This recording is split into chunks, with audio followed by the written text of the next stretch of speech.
Coming here to you unfiltered. So hey, here in East Nashville, Tennessee, I just woke up from a nap by a phone call. Of course, I finally taking a nap for a second. I look at the phone. It's Billy Gibbons, not name dropping here, but he's calling me from Vegas. Been trying to catch up with him. Getting ready to go to my gig at the Underdog Lounge tonight. 9 to 11 here in beautiful sunny East Nashville, Tennessee. Grabbed the Duesenberg here for a change. And what I was doing there, friends, on this little clip, the intro music, was none of this stuff is thought out at all. And I'm not bragging or complaining. As I always say, no extra charge for mistakes. But that's how I would approach writing songs. I am just sitting down and I'm kind of noodling around trying to find a couple parts that might make sense. I'm trying to think of groove. I'm trying to think of melody. I'm trying to think of some chord progressions that might be cool. Not overthinking it by any means. I'm trying to take, not trying to come up with something too clever, just something soulful and cool that I'd like to hear when I go out and listen to music. I like to listen to dynamics. I like to listen to things that pull me in, nice melodies, and they don't have to be complicated chord progressions. And so the stuff I listen to over and over again that has longevity is not complicated music. It's just great tone with great melodies and stuff like that. So obviously I was noodling around there trying to find some stuff, but that I just wanted to show you how, like when I sit down to quote unquote practice, I'm just trying to play the guitar. I want to play something that is musical and that has some feel to it, hopefully, or some sort of idea that I can develop. Like I might go back, I might record 15 minutes of me just noodling around and experimenting with things, and I might find, you know, a couple seconds of a thing here and a couple seconds of a thing here, and I might, it's like Mr. Potato Head. I might take this part of this song and what I thought was going to be a part of this song, and those two things become a song. And so it's fun to with the instrumentals to just be able to mix it up. So, you know, coming up with little, you know.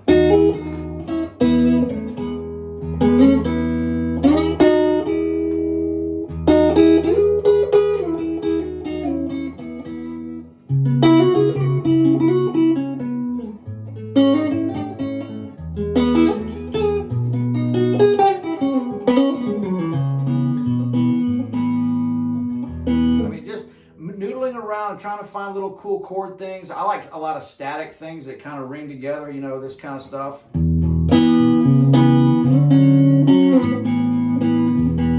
know.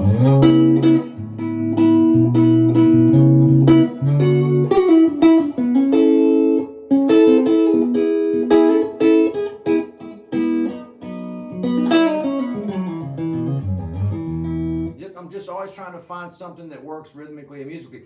So that's a little bit of that. The other thing I wanted to tell you, because I don't have a lot of time here, I just wanted to try to keep the YouTube thing going. And man, I certainly appreciate you guys. Thank you so much for the guys that have donated to the stuff that Tom and Monica are helping me out with. We've got some great stuff. I've had some great meetings this week. Had a great Saturday night at the Station Inn. Dennis Quaid came out and sat in. I don't think many people are calling him asking him to do stuff. Every time I text him and say, hey man, come sit in with us, he's like, yeah, I'd love to. So he came out and sat in with us on 3 or 4 songs at the Station Inn. It was good to be back with the Sean Camp Band playing those great songs at a packed, sold-out house at the Station Inn down there in the Gulch in Nashville, one of our favorite music venues. And so Joe Morgan came out and brought a couple amps that I tried out. He's coming out tonight. Great guy that just moved here a while back, who's just a super nice guy, Joe Morgan from Morgan Amps.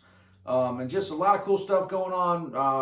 Having a cool guitar dinner this week, Thursday night, with me and Brett Papa, Corey Congilio, RJ Ronquillo, and Ford Thurston, Brian Warner, and Jack Roosh. I put this thing together to where we're having a big dinner over here at Lachlan Table with 8 of us, 7 or 8 of us, and doing a big guitar dinner, which is always interesting and a lot of fun. And so, and now that I'm not drinking, our tab won't be $1,000. And so anyway, so I thought I'd grab the Duesenberg. The more I play this guitar, it's not really something that I'm used to, but I'm starting to really dig it.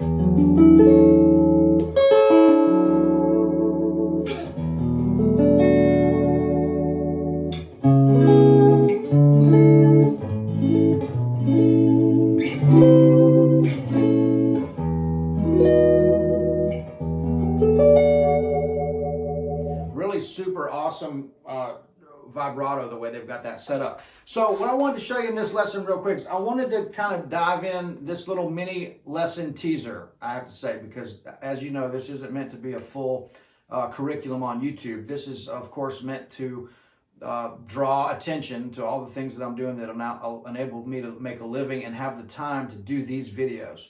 And so check out Artist Works. That hit a record number last month, and I'm so proud of that. We've been working at that, and man, it's really getting good. And so the amount of exposure, which we always used to joke in Nashville and say, you can die from exposure. You know, people go, hey, come out to this gig, man. It doesn't pay anything, but there's a lot of exposure. Go, hey, man, you could die from exposure. Anyway, these are jokes. But so anyway, you know, it's getting really good, man. I feel after chipping away at this for 20 years and having just a super lucky, amazing life, now I can really just get started. And so now that I've developed these relationships and a little bit of experience and stuff, I can actually kind of now dig in and double down, and actually now I feel like I'm just getting started. The next chapter, next 20 years. And so thanks to you guys for helping me do that. This video content stuff that we're compiling is I'm really, really excited about that. And so thanks for helping me kind of like, fund a little bit of that by your generous donations here. And if you want to do that, down at the bottom, of course, there's a link to Venmo and PayPal and all the links below for the website and all that stuff. And I cannot wait for you guys to see what we're working on. So anyway, and that goes with merch and the website and all the new music and all this stuff that I'm just kind of holding back. So I want to do a big release with this stuff, hopefully before Christmas time. But anyway, getting back to this, what I wanted to show you was a little bit of phrasing ideas strictly with the pentatonic. So if I'm in E major and I'm playing like out of and you got to learn your pentatonic shapes in each chord shape, the G shape, the A shape, the C shape, the D shape, and open. Right, so those are your 5 shapes. So then, phrasing with these pentatonics, you gotta kind of start hearing what notes to land on and what notes to start on, and not be afraid to be confident and land on a note. So here's a couple great starting points. I love to start on the 5. Start on the 5. Now this is E major, right? Straight up E major. So I like to start on the 5. This little line right here. Right? Now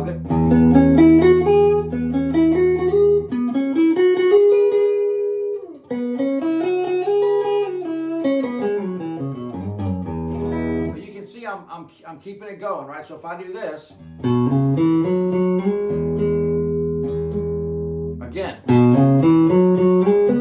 I might add that note to it, the B. And you can see that puts you right into your C shape, right? So if I start on the 5 again, out of E major,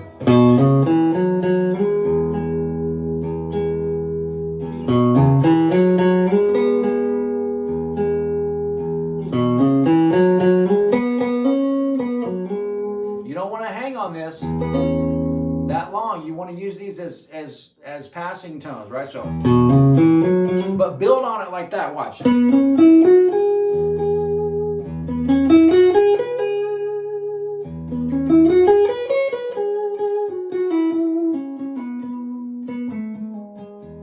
There I use the scale tone to get to the 3, the 3rd, from the 4 to the 3. Great little,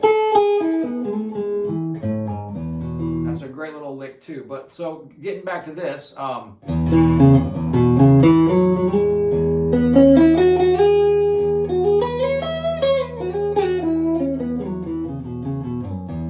A.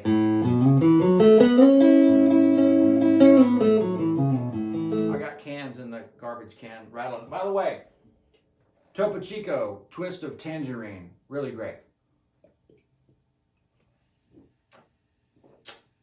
Fantastic drink right there. Love the Topo Chico.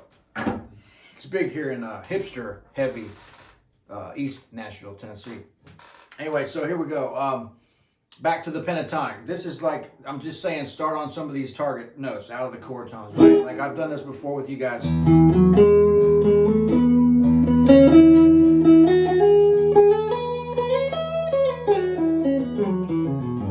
Now that's adding a few little scale tones in there too.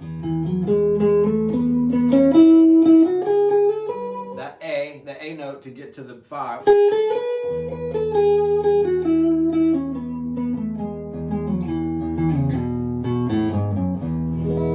Go to A.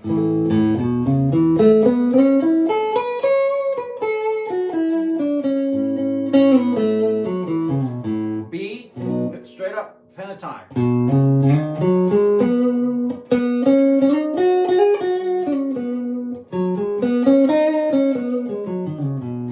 A,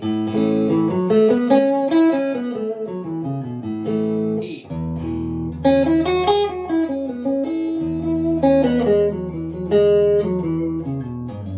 Got to get an idea of what these notes sound like and where we're wanting to start and go with those. We need to not be afraid to start here and end up down here and really see what is in between and what we have to work with. So the full spectrum, if the full spectrum of octave ranges and all that stuff we have to work with the guitar. Now if you go to minor,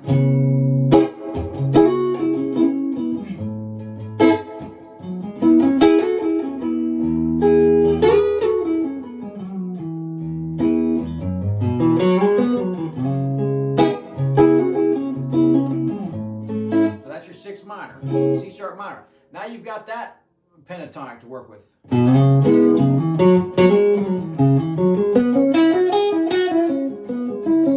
That's all pentatonic. I'm just using the phrasing.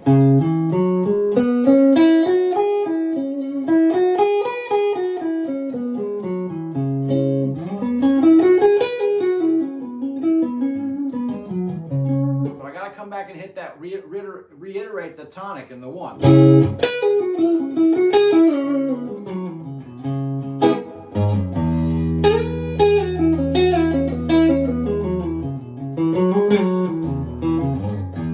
So that's all pentatonic, and I'm kind of rushing through this a little bit because I got to run to this gig, but that's the idea. We really want to start concentrating on what chord tones that we need to be targeting and landing on. All these other notes in the pentatonic are just passing notes to get to that landing spot. So it's about the starting and the landing. This is starting to look at the inner workings of how phrasing works, which is a huge part of making music. Hey guys, thanks a bunch. I'm going to start being more active here on YouTube, trying to grow this channel for obvious reasons. And so just fortunate that this is all happening, and that life is pretty incredible. It's all good right now. And the fact that you guys are giving me some positive reinforcement, that keeps me inspired every day, like I said, to get off my ass and come up here and do a video. So really appreciate you guys. See you soon. All right, bye.